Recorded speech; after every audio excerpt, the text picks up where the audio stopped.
Randy Wilson. I'm Professor of Sociology here at Houston Baptist University. I've been here, it doesn't seem like it's such a long time, but I think it's a long time because when I talk to my students, I've been here longer than they've been alive. And so that's what's kind of strange to me. I've been here since the late 90s. I'm a professor of sociology, so I'm teaching a discipline that most students are very familiar with, but because they live in the world, live in a social world, but they're not real familiar with the discipline. America is a very psychologically oriented culture, and so they're very familiar with psychology, but when they get here, they're not so familiar with thinking about sociology or the context that we live in. So it's really fun to teach that course, those courses. Right now, for instance, I'm teaching classes on criminology and on the family and on childhood and on social psychology. It's very interesting. At least I think it's very interesting. And so it's fun to kind of draw students in and help them see and understand the world that they come from and how important it is to predicting and understanding their life and their future. Right now, I'm over in the School of Humanities. I'm the chairman of a department over here, the Department of Law and Society. And so in our department, we have several disciplines. We have several majors. We have a pre-law major that students take to get themselves ready for law school, that gets them ready for all kinds of careers. We have a criminal justice major that's also online. We have a political science major that also gets students ready for all kinds of careers in public service and in government. And we have lots of minors, sociology and communications. And so it's a real exciting, very varied department with some incredible people working in it. And so students come over here and find a major and find a minor and get themselves prepared and get themselves ready for mostly undergraduate work, but mostly they're also getting ready for graduate school. So these are students who are getting serious and getting prepared to learn the discipline, but also learning how to get prepared for graduate work. And that's a whole other next chapter in their academic preparation. I have a daughter, and she's a teacher. She's an instructional technologist like her mother was. And so she and her husband live in North Dallas. I have a grandson. They moved away, and so they're in big trouble all the time because they moved away to Dallas. And I try to see them as often as I can. I'm running out of steam now, and so I don't know what else you'd be interested in. Please ask me some really good questions. What I do is I have an activity in class with students coming to college, and I let them ask me any question they want to ask me about me. And so students start to do that, and they raise their hand up and they ask some questions. I have to kind of coach them a little bit, and they ask me all these questions. And then I click on the screen behind me, and all the questions that they had asked me appear on the screen. And they're just kind of amazed at how did I know what they were going to ask me? And I tell them, well, that's what sociology will help you do, because I can kind of predict what you will do, because I don't have to know who you are personally, but I know how you've been raised, and I know the world that you came out of. And so I know the norms that you're going to follow.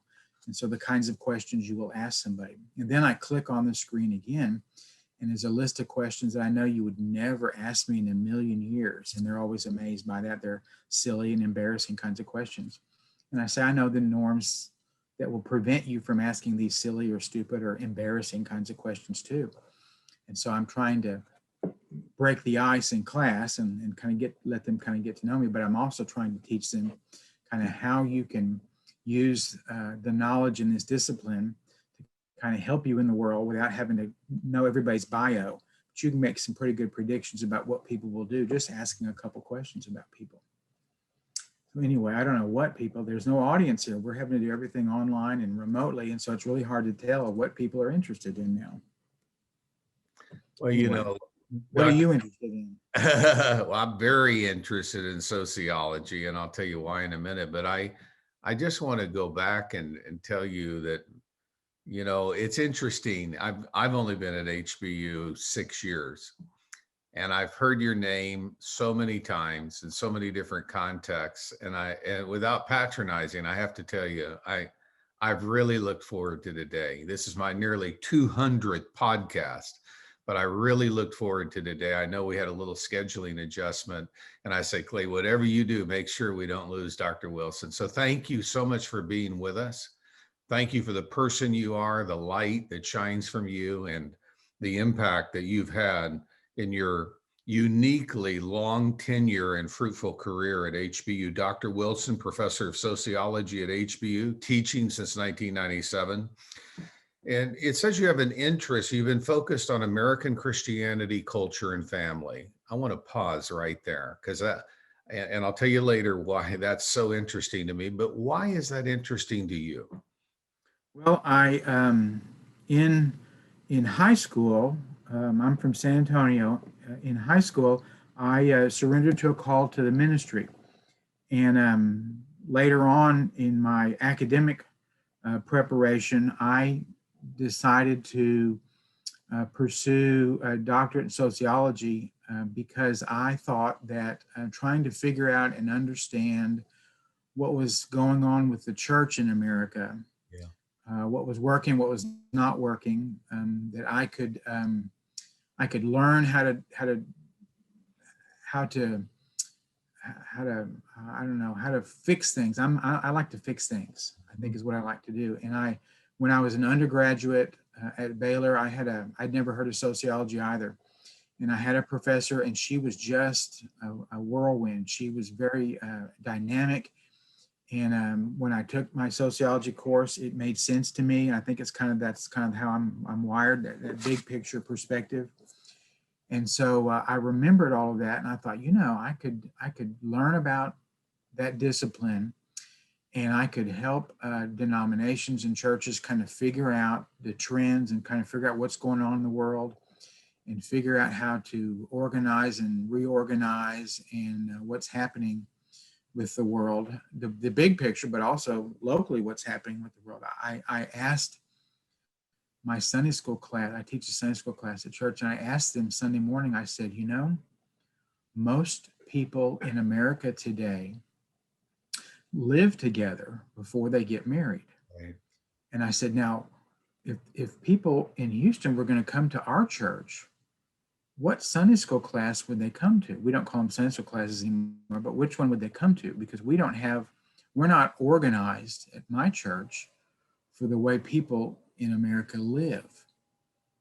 And I said, so, we therefore have kind of closed our doors to the way people live. And I'm from an evangelical denomination. So what we're supposed to be, what we believe in is that you want to have open doors all the time. Mm-hmm. And so that may be because our denomination or our church may be a little unaware of what's going on in the world around us and how it's rapidly changing, the way families are organized, for instance.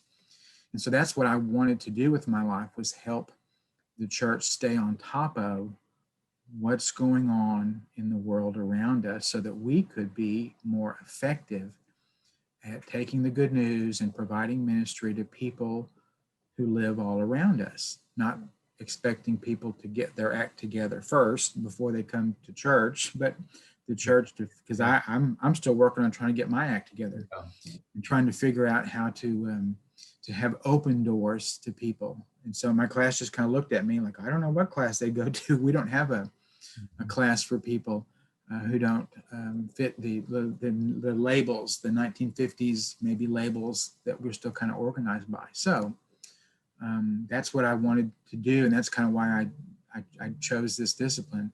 And so I study American Christianity, American churches, and what's the history of them. And it's in America, it's a very unique history. Christianity is a very different animal in America than it has been historically, and than it has been and is in the rest of the world. And so we're the way you do Christianity is always contained within your culture, and yet it calls culture, I'm quoting somebody, in the question. So to understand American Christianity, you have to understand America and our culture and how it works and doesn't work. That's a long answer. Sorry about that. It's a very good answer. So, Dr. Wilson, I want to just, when we look at the segments of enrollees at HBU, we know there's like 30% plus that are in psych-oriented majors that enroll. Talk to me about what's the demographic. I mean, so sociology, no doubt, there's an aspect of that's in the core and undergraduate. Who are the men and women? What are the ages that come through the sociology courses at Houston Baptist, both undergraduate and graduate? People are interested in psychology because they're familiar with it. And so Right. that's a real familiar kind of thing. And so in sociology, what we do is we have that discipline and those kinds of courses um, interjected within all of the majors in our law and society discipline. So when you come and you take a criminology, a criminal justice major, you're going to take a course on the American family. Most of the police calls in Houston, for instance, involve something related to a family problem or family crisis. So what we've done is we've stuck a family course into that major. So it's a sociology course and it's about families and how they work and don't work. And so our students are, instead of having to go get a major that's separated over here, they take majors, a pre-law major, you're going to learn about sociology, a political science major, a major in family studies. And so that's how we've decided to do it over here in this department, is to kind of seed all of the majors with that discipline. Does that make sense? Sure. Is there an intersection? And this department has the largest majors in the entire School of Humanities. Wow. Wow. So most people in the School of Humanities are majoring in medical humanities or pre-law or criminal justice. And then how does it morph when you get on the graduate level from a course offering standpoint with the psychological, sociological distinctive? So people, they will go off and get probably the most familiar thing that people do, and certainly in Houston, is they'll get they'll go on a social work track perhaps. And so we have social work degrees here in Houston that people will get and do. To do social work, you pretty much have to have a master's degree in it, an MSW. We don't have that at HBU, but that's something that people will do who are going to do that kind of work. But sociology is not necessarily a career track major. It's in the School of Humanities, what we're trying to do is not so much teach you how to plow a field as much as we're trying to teach you how to be somebody who can think and feel and act. And so the kinds of courses that we're having you take are courses that help you learn how to think and learn how to understand, learn how to communicate, learn how to write. And so what we're trying to do is kind of prepare you as the person. They're specifically career oriented in the sense of like a pre-law or a criminal justice. And there are courses that get you ready for specific kinds of careers. But what we're really wanting to do is have you take courses that prepare you as a citizen, a family member, and an employee who can do all kinds of things. The world of work changes so rapidly these days that employers are telling us, we can teach you how to work that software or whatever it is. What we're having a hard time is finding employees who know how to write, who know how to communicate, who know how to work with other people. And so in all of our majors, what we try to do is teach that. And in your questions about sociology, that's what we try to do with sociology is teach you how to be a parent and why families are so important, why they're so essential. And so you're probably not going to get that at another university, but at HBU, you're going to get why families are very important, why they're essential, and why they work. And so it's not so much how to get a good job as much as how to be an effective human being and how to raise kids and how to be the kind of citizen that we need in our society. And so Um, I'm not sure. I don't know when it'll click. Maybe it'll click when you at the hospital with the birth of your first child. Maybe some of the lessons will click then. I don't know. But that's the deeper and the more eternal kinds of lessons I think that we try to do. And that's why we hire the kinds of people we hire here. And that's why we sit and we talk about those kinds of things in faculty meetings. And when we advise people and get people ready for the next courses, their next set of courses for the next semester, we're interested in mentoring students and talking to students about who they're becoming and what they want to become the next semester and the next year and when they graduate. A process that's going on in their lives rather than just here's the number you need and here's the class you need to take and treating them like a like a customer. We don't really want to do that here. And so I know that's not what you asked, but that's kind of what we're trying to do in this department and in the School of Humanities is and therefore give students that HBU experience that we believe is unique and that we think students need to be able to talk about when they graduate. When I went to college, that's what my experience was like. It was different and it was unique and it was special. And I understood some really eternal kinds of truths.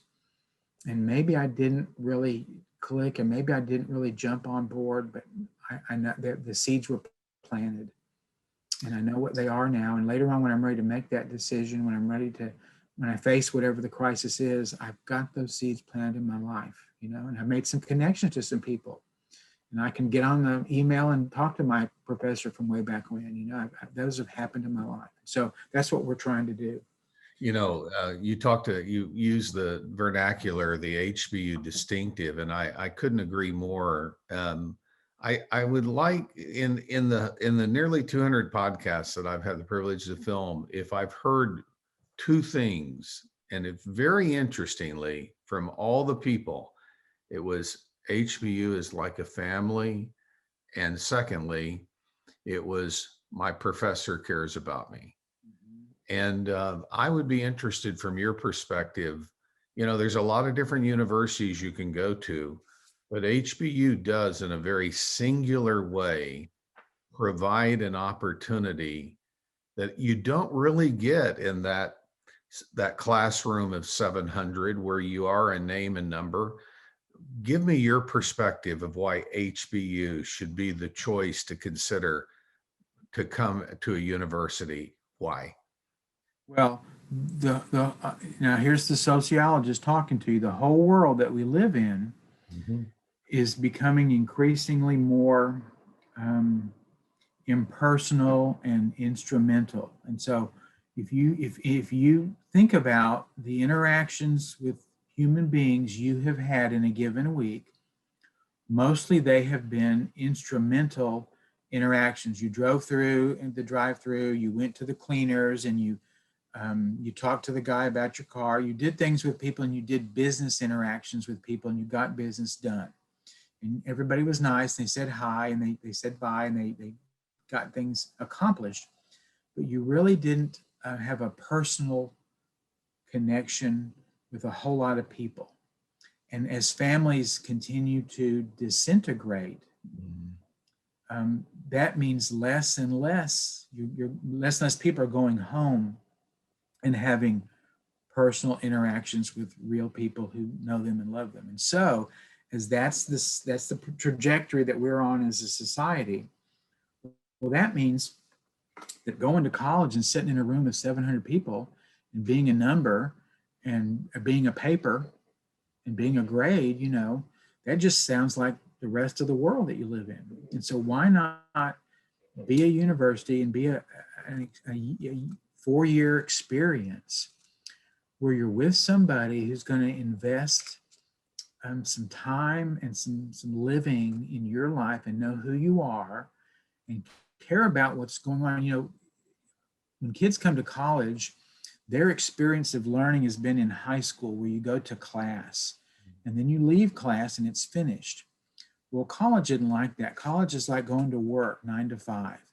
And sometimes you go to class, well, all the time you go to class, but you also leave class and you go to the library and you go home and you work on this over here, and you work with a group and you work on a larger project. You're always working 9 to 5 on something in college all the time. And it's hard sometimes to initially get kids to realize that college is all the time. It's not just in class. Well, so your interaction with your faculty member is an all the time thing too.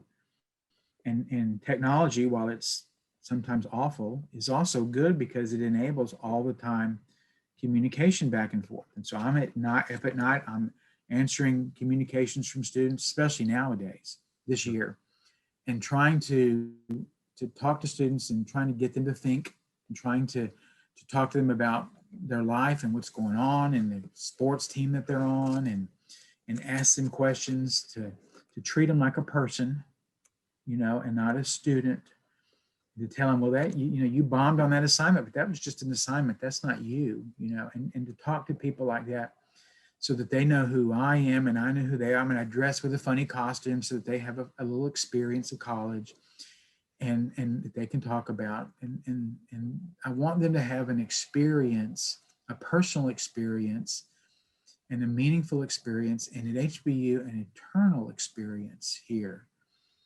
And to know that they're valued. It doesn't really matter what their religious belief is, and it doesn't really matter how immature or mature they are. It doesn't matter what you majored in. It doesn't matter what grades you made. And you and I aren't adversaries. You and I are on the same team, and we're both trying to get you to be successful and figure out how to do that. And so I don't know what kind of adversarial relationship you might have had in high school, but in college, that's not how it works here. We're on the same team, and we're working to help you learn and become a learner, because if you can do that, you're going to go to the moon when you get out of college. It's going to help you tremendously in everything in life. And your wife and your husband's going to love you so much more if you're a learner and can learn about things, and your kids too. So, did I answer that question? Did I chase a rabbit? I'm not sure. You certainly did. I want to touch on two things. One is my wife and I in 2015 enrolled in the American Atheist Convention there in Memphis, and there was 1,000 activists there, and we just sat with them for 4 days and interviewed them. And long story short, since that time, we filmed with about 106 leaders across the world in fields of atheism, agnosticism, Christian apologetics, sociologists, psychologists, et cetera, et cetera. And we've been focusing, Randy, on the rise of the nuns, NONES, that I know you're very familiar with. And I'm in the process of writing a book called The Nuns, Growing Up Not Knowing the None Other, which has a focus on Gen Z, this burgeoning population that's coming our way, that's very tech-driven. But I would be interested, and I've been obviously thinking for 5 years about the causal reasons. Why did this happen? And as you and I both know, this is not just theological. There are sociological implications to this burgeoning demographic that now eclipses Roman Catholics and evangelicals in the United States, a third of which are millennials. Could I ask you, what's your take on why this phenomenon of adult Americans who have religiously disaffiliated, they're not atheists, as we both know, a very small percentage are atheists. They have kind of a solitary spirituality to themselves, expressed in a whole multitude of ways. What's your opinion regarding that? Because I'm sure you have a perspective. Well, the external causes, the largest external causes, I believe, are the collapse of the family, which is what's been going on during that period of time. And so you don't have the family's responsible for primary socialization. And so when you don't have a family that's inserting within you meaning, essential meaning, early on, you have that loss. And so you have generations of people who have this this deep and empty hollow, kind of a hollow place within them that never got filled up with a meaningful relationship with a father. Most children in America today grow up without, at some time in their life, without a father. And so even a stepfather won't really fill that spot like a biological father does. And so you've got that empty space within you. And so the collapse of a family means that you've got that, the meaning hole is in your life. Christianity in America has not done a very good job of providing answers to that question of meaning, because Christianity is all over the board in America. Christianity is kind of like Baskin Robbins, and it's everywhere. And it sounds, because Christianity in America is a kind of it looks more like because it's a competitive environment and it's a market-oriented kind of environment, it looks more like going shopping for shoes than it does a truth and a real truth. And most Christians today can't answer basic questions about their doctrine or the Bible, for instance. And so that would give you, so of course, why are there so many nuns? Well, it's because there's not a truth out there that everybody can agree on, even within Christianity. And so as Christianity itself, lots of people say they're Christians, but the famous Baylor study, when you ask them about God, there's 4 different gods that Americans believe in. So those are the 2 external reasons. The internal reason, I would say, would be this this desire for an internal and individualized definition of reality and truth. We have pushed everybody so far in the direction of that this individualism that we've gone to the extreme now. And so you define it yourself. And so you can even, you can call yourself a Little Red Wagon, I guess. We'll make a bathroom for you. I mean, it's gotten so far to the edge that it's almost ridiculous now. And so and of course, Christians don't believe that internally you find truth. We believe that truth is found externally, and it's found in God. And he's revealed himself in ways, for instance, in his work.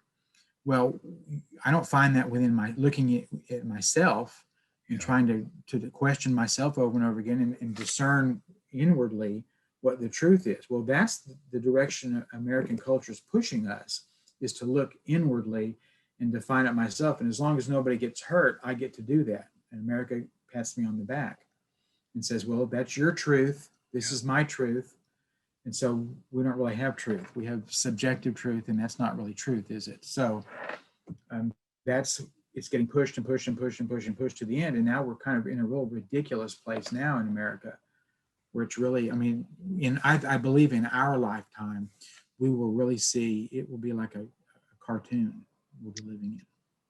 Does that make any sense? It makes a lot of sense. And I reflect on Douglas Murray's book from London, Madness of the Crowds, where, as we see, the UK has taken this trajectory even further than we have. It's very predictive. So many things. Dr. Randy Wilson, Professor of Sociology at Houston Baptist University, that we could talk about.